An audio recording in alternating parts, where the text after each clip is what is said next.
सबसे पहले आप डाल दोगे मिंट टॉफ़ीज़, इसके बदले आप पोलो भी यूज़ कर सकते हो, पोलो टॉफ़ी। फिर उसके बाद हम लेंगे लेमन का जूस, 2 बड़े चम्मच लेमन का जूस। स्वाद अनुसार के लिए आप 3 बड़े चम्मच भी डाल सकते हैं। फिर उसके बाद गाइस हम लेंगे थोड़े बहुत लेमन कटे हुए, थोड़े बहुत पुदीना की लीव्स। उसके बाद आप इसको थोड़ा सा प्रेस कर लोगे।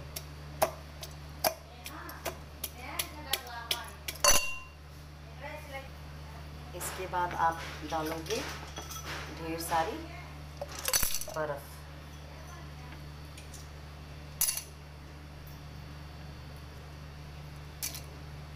फिर लास्ट में आप इसके बाद डालोगे स्प्राइट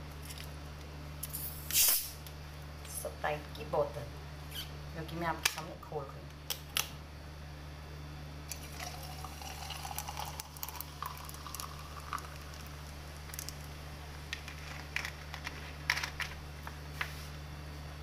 उसके बाद आप इसको स्पून की मदद से हिला लो।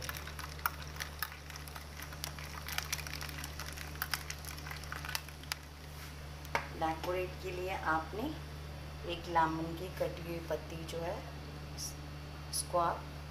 इसको डेकोरेट करने के लिए लगा सकते हो, और थोड़ी बहुत लीव्स पुदीना की आप इसमें डाल सकते हो।